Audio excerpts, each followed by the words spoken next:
Good morning. आइए पीछे जहाँ तक क्लास की है उसको आगे बढ़ाते हैं कविता की परत को। ठीक है, तो देखिएगा आगे है, ध्यान दीजिएगा। गोस्वामी तुलसीदास जी की गीतावली में चित्रकूट का वर्णन कितनी सुंदरता हमारे समक्ष लाता है।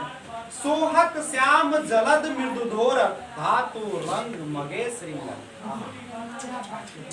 इतना सुंदर से इन्होंने वर्णन किया इसके तनी बातों को। इसी प्रकार का भय का भाव उत्पन्न करने के लिए कवि जो रूप सामने रखेगा वह बहुत ही विकराल होगा, भयंकर होगा। जैसा कुंभकर्ण का रूप रामचरितमानस। कुंभकर्ण समझते हो? कुंभकर्ण क्या था पता है? रावण का भाई। मांगना था उसको इंद्रासन, मांग लिया इंद्रासन। बाबू मांग लिया नहीं, मैंने बुलवा दिया माँ सरस्वती ने। बाबू उसको उठाने के लिए नगारा और जिलेबी सुनाया जाता था। तो भाव देखो कितना सुंदर से कवि ने। सिमरन जी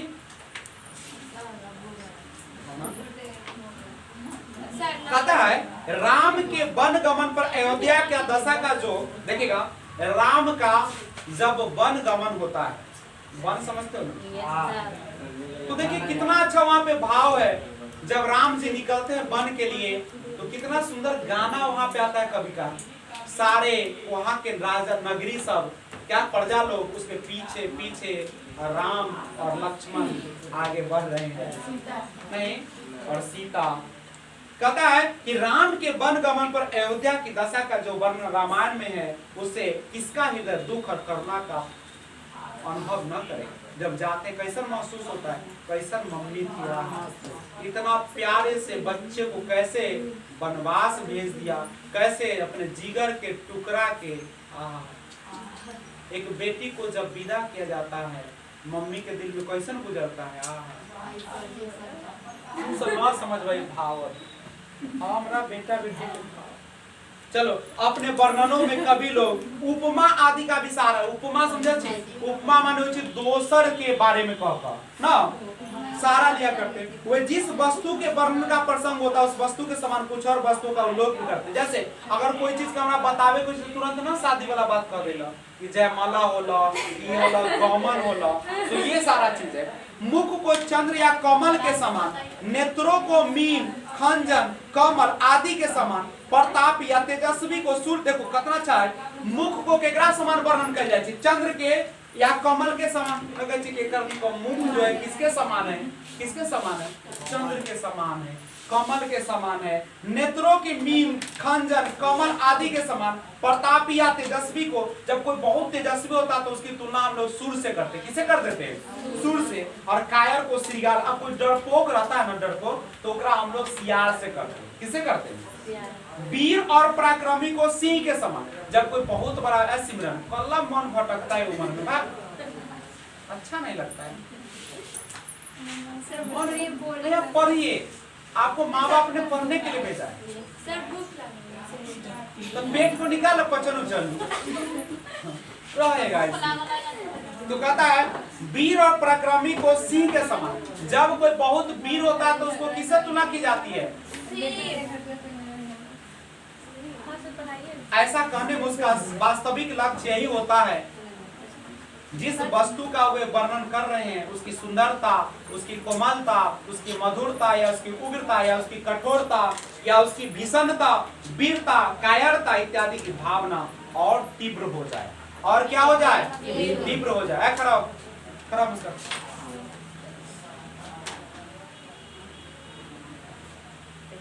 बताओ कायर को किससे तुलना की गई है? मन चंगा तक कठौती में गंगा। अब मन में अगर विश्वास न हो तो कुछ भी हासिल नहीं। तुम्हारे सामने से हीरा गुजर जाएगा, तुम लात से ठोकर मार के बगल में गिरा दोगे, लेकिन हीरा दिखेगा।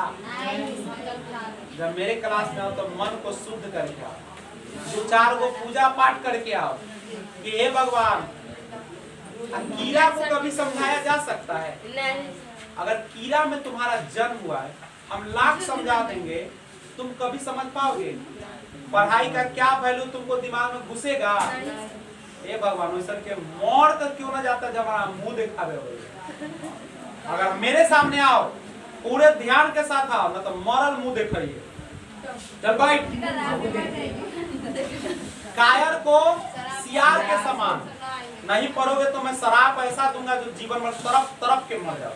अगर अच्छा से रहोगे नहीं, अगर तुम अच्छा से रहोगे पढ़ाई करोगे मैं बहुत आशीर्वाद दूंगा। ठीक है,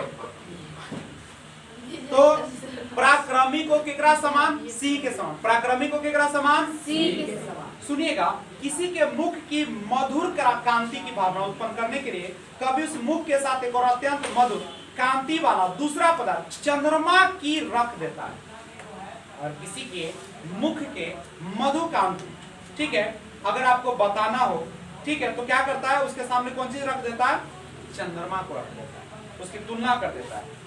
सारांश है कि उपमा का उद्देश्य भावना को तीव्र। उपमा माने समझते हो? उपमा माने होता है किसी और चीज से तुलना करना, नहीं किसी वस्तु का बोध या परिज्ञान कराना, नहीं। बोध का परिज्ञान कराने के लिए भी एक वस्तु को दूसरी वस्तु के समान कह देते हैं। अगर हम किसी की तुलना करते हैं, किसी को बोध कराना चाहते हैं, तो हम लोग क्या करते हैं? एक वस्तु को दूसरी वस्तु का उपमा दे देते हैं। न कहते कि उसका बेटा और बेटी एकदम से लगता है कि वो उसके जैसा है, उपमा देता है। जैसे हारमोनियम बाजा न देखा हो तो उससे कहना अजी वह संदूक के समान होगा, तो उपमा देते ना, दे दिया। पर इस प्रकार की समानता उपमा नहीं। कोई उपमा कैसी है इसके निर्णय के लिए पहले तो यह देखा जाता है कि कभी किस वस्तु का वास्तव में वर्णन कर रहा है और उस वर्णन द्वारा उस वस्तु के सामने कैसी भावना उत्पन्न करना चाहता है, उसके पीछे उसका विचार होता है। उपमा के लिए जो वस्तु लाई गई है उससे वही भावना उत्पन्न होती है और बहुत अधिक परिमाण में हो तो उपमा अच्छी कही जाती। अगर हमको यहाँ पे क्लासरूम का वर्णन करना है तो हम सबसे पहले क्या करेंगे? इसके लिए उपमा देंगे ना, वर्णन किसी और चीज से कराएंगे ना, ताकि आपके दिमाग में क्या हो जाए? सेट हो जाए। और जब दिमाग में सेट हो जाएगा तो आपको क्या हो जाएगा? आपको दिखेगा वो चीजें, और दिखेगा तब ना एहसास होगा। अच्छा, हमको त्रिभुज पढ़ाना है तो पहले त्रिभुज आपको दिखाएंगे ना किसी चीज के माध्यम से। कहेंगे औजार बक्स देखे हो, ओमे एगो ऐसन वाला न रहता ऐसे वाला, तो कहे हाँ अच्छा वो इसने त्रिभुज होता, तो हाँ कहता है। तो उसके बाद केवल आकार, छोटाई, बड़ाई आदि में समानता देकर अच्छे कभी उपमा नहीं दिया करते, वो प्रभाव की समानता देखते। जैसे यदि कोई आकार जैसे यदि कोई आकार और बड़ाई को ध्यान रखकर आंख की उपमा बादाम, आंख की उपमा बादाम या आंख आम की फांक से दे तो उसकी उपमा भक्ति होती। और कोई कहते तो आंख जो से आम के फांक जैसा हो तो कैसा लगता है? इतना खराब लगता है। तो आंख ना आम के फांक लिखा है तो कहते बस, तो क्या ये अच्छा लगेगा? तो उपमा भी दिया जाएगा तो कैसे उपमा दिया जाएगा? उपमा देना चाहिए ऐसा कि सामने वाले को भी अच्छा महसूस हो कि ना हो। अच्छा महसूस ना हो तो उसको उपमा कोई काम का होगा? जैसे मान ले कोई बेटी है और कभी कैसे भकलोल जैसा न, जैसे सुपर रेखा रही भकलोल है, नाक कटवा का है, तो निम्न लगता है। और कभी बाप रे वो जो बनी है IAS ऑफिसर वैसा हमारी बेटी है, तो कितना खुश हो जाते हो। कभी लोग आंख की उपमा के लिए कभी कमल दल का, कभी आंख के तुलना करे के कथी करे, कभी कथी तुलना कर देते कमल से। कथी से कर देता है? कमल अच्छा चीज है कि खराब चीज है? कमल में सुंदरता है कि ना है? बहुत सुंदरता होती है। तो कहता है कि कभी लोग आंख, पूछता कि कभी लोग आंख की जो है कल्पना करते, किससे उपमा करते हैं? कभी केकरा से करे? कमल से करता है। और जिससे रंग की मनोहरता, प्रफुल्लता, कोमलता आदि की भावना एक साथ उत्पन्न है। कभी मीन या खंजन लाते जिससे स्वच्छता और चंचलता प्रकट होती है। उठे हुए बादल के टुकड़े के ऊपर होते हुए पूर्ण चंद्रमा का दृश्य कितना रमणीय होता। आप सुनिए, अगर चंद्रमा निकली हुई है और ऊपर से अगर बादल गुजरता है, कौन चीज गुजरता है? बादल। तो बादल गुजरता है तो कितना सुंदर लगता है। देखने का मन करता है। और चांदनी रात हो और तब अगर बादल गुजरे, क्या मजा आता है। सबसे अच्छा कौन होता है पता है अनिशा जी? सबसे अच्छा रात कौन होता है? कहिया के सावन की पूर्णिमा, जब हम लोग रक्षाबंधन मनाते हैं, नहीं सावन की पूर्णिमा के ना, उस रात की सुंदरता सबसे अच्छी है, समझ रहे हैं? और उसमें अगर एक सुंदर सा प्रोग्राम कर दिया जाए, इतना मजा आ जाएगा ना। और खाने के लिए कुछ पेट में जो चूहा दौड़ रहा है, व्यवस्था कर दिया जाए तो और मजा आता है। आगे कॉफी समझाने चाहता है, वो क्या कहना चाहता है कविता?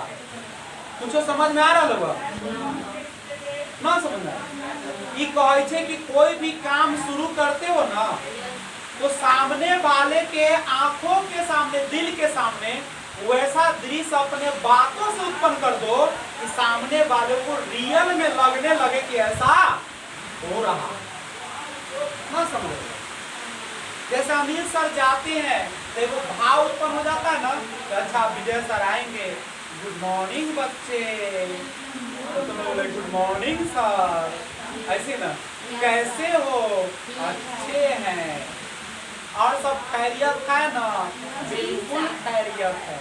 कि कथी होले भाव होले। आ जेकरा पेट में सिंगल लेखा खूब चुहा कूद रहा है, ओकरा भाव समझ में आएगा। अंधेरा के सामने अगर सुंदर सुंदर दृश्य को दिखाया जाए, उसको समझ में आएगा। अब बहिरा के सामने बहुत अच्छी अच्छी बातें कही जाए, क्या समझ में आएगा? अब भूखल के भीड़ में कुछो कहा जाए, उसको अंदर जाएगा तो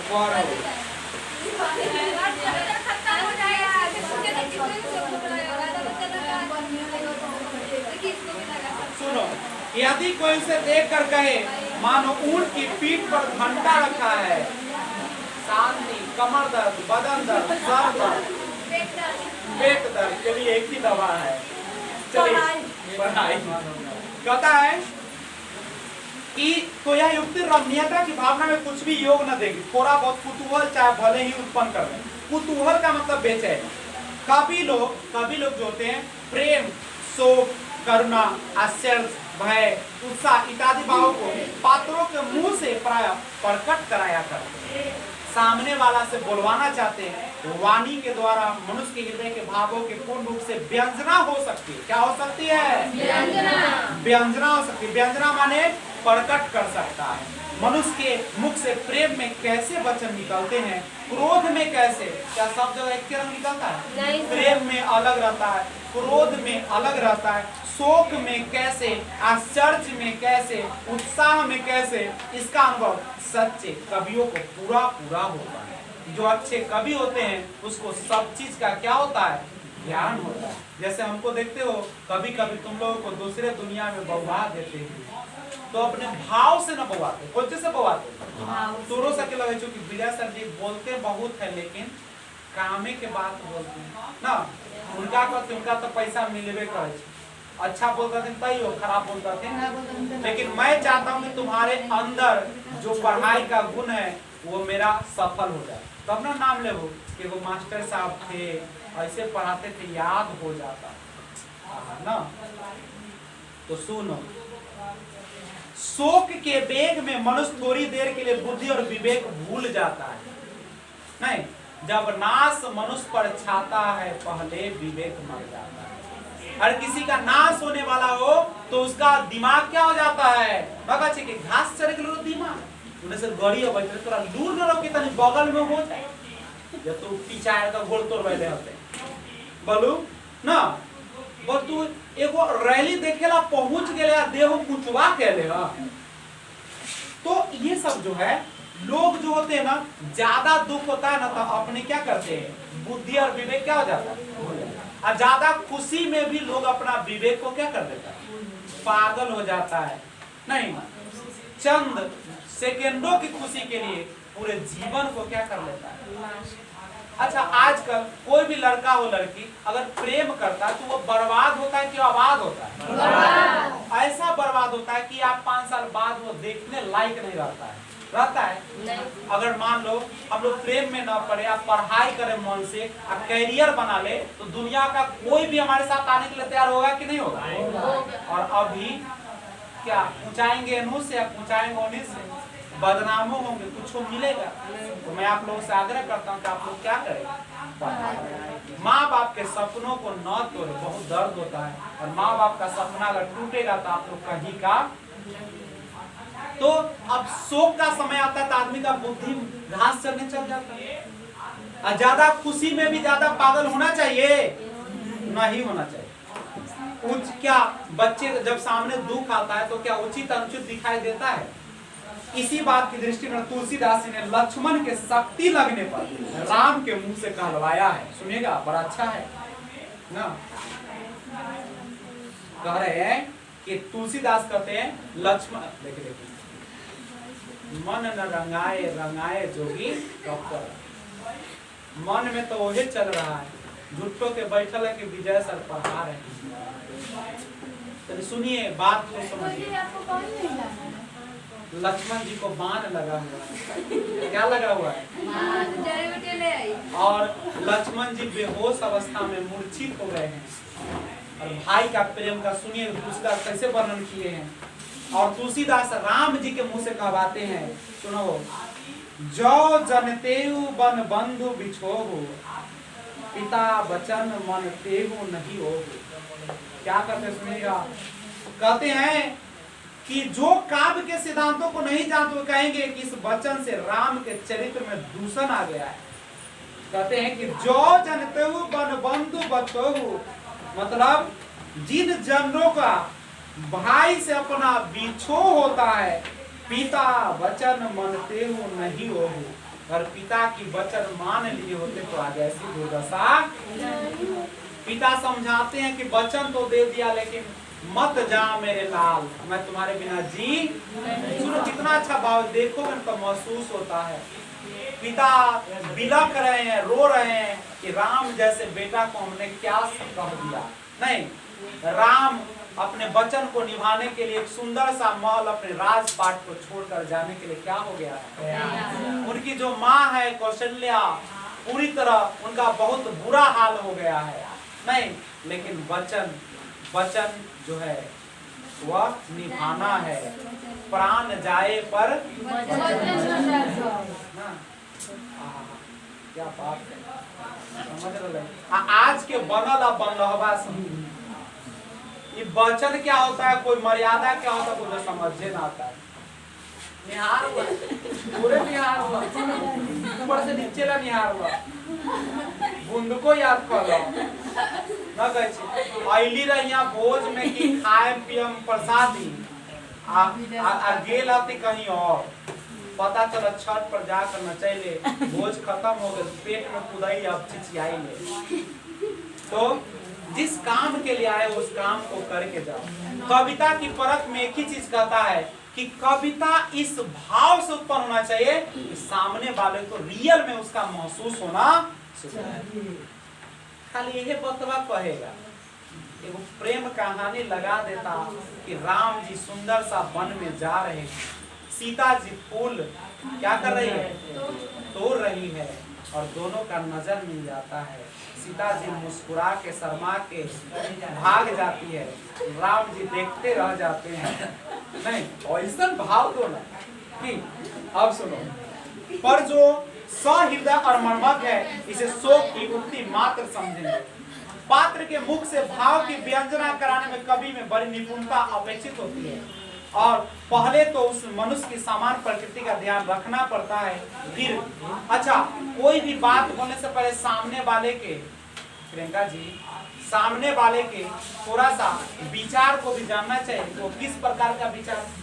नहीं, फिर पात्र के विशेष ढंग से स्वभाव का, इसी से एक भाव की व्यंजना अनंत प्रकार से हो सकती है। रामचरितमानस में देखिए कि राम, सुनिए बात सुनो भवनी, रामचरितमानस में देखिए कि राम जब कभी अपना क्रोध प्रकट करते हैं तब किस संयम और गंभीरता के साथ, और लक्ष्मण किस अधीरता और उग्रता के साथ, यही बात उत्साह आदि और भावों के संबंध में समझनी चाहिए। गुस्सा तो आती है, लेकिन राम अपने आप को कितना कंट्रोल करते हैं कि नहीं। नहीं, लक्ष्मण अधीरता से नहीं, लक्ष्मण जो होते हैं वह किसी भी चीज पर बड़ी जल्दी बेचैन हो जाते हैं और लगता है तलवार खींचकर और सबका क्या कर देंगे। तो इसी के साथ कविता की परख जो था क्या होगा, तो मैं आपसे पूछना चाहता हूँ, क्वेश्चन आंसर है, कविता के उद्देश्य क्या है बाबू? उद्देश्य क्या है? कविता का उद्देश्य क्या है? पहले लाइन में लिखा था, कविता का उद्देश्य हमारे हृदय पर प्रभाव डालना होता है, जिससे उसके भीतर प्रेम, आनंद, हास, करुणा, आश्चर्य इत्यादि के भावों में किसी का संचार हो। पहला का आंसर हो गया। दूसरा, कल्पना किसे कहते हैं? कल्पना किसे कहते हैं? तो कल्पना किसे कहते हैं? तो मैंने कहा था कि ऐसा प्रभाव उत्पन्न करने के लिए कविता पहले कुछ रूप, व्यापार और हमारे मन में इस ढंग से खड़ा करती है कि हमें यह प्रतीत होने लगता है कि हमारे सामने उपस्थित है, और जिस मानसिक शक्ति से कभी ऐसा वस्तुओं को व्यापारों की क्या करता है, योजना करता है, और हम अपने मन में उन्हें धारण करते हैं, वही क्या कहलाता है?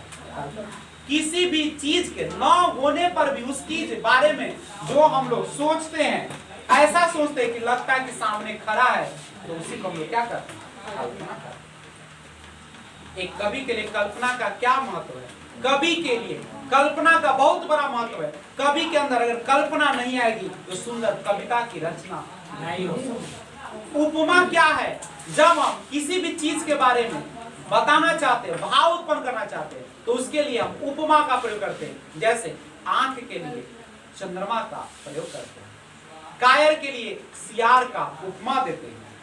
कविता में उपमा का प्रयोग क्यों किया जाता है? कविता में उपमा का प्रयोग इसलिए किया जाता है ताकि सामने वाले के सामने वह दृश्य उपस्थित हो जाए। पाठ के आधार पर उत्तर दे, इसमें लिखा हुआ है, खोज कर लिखोगे मिल जाएगा। आंख के लिए मीन, खंजन, कमल की उपमाएं दी जाती है। इनमें क्या क्या समानताएं होती है, अब इसको मैं दिखा दूंगा, और आप लोगों से आग्रह करते हैं कि अपने माँ बाप की आशा को न तोड़े, अपने माँ बाप की इच्छाओं को पूर्ति करें। और इसी के साथ आज का क्लास यहीं पर समाप्त। लेकिन सभी लोग हिंदी का किताब खरीद ले, अन्यथा अगर मेरा शराप लग जाएगा तो बड़ा बुरा होगा। ऐसे अपने बाल बच्चे को कोई शराप देता नहीं, इसलिए नहीं दूंगा। लेकिन ओके, बाय।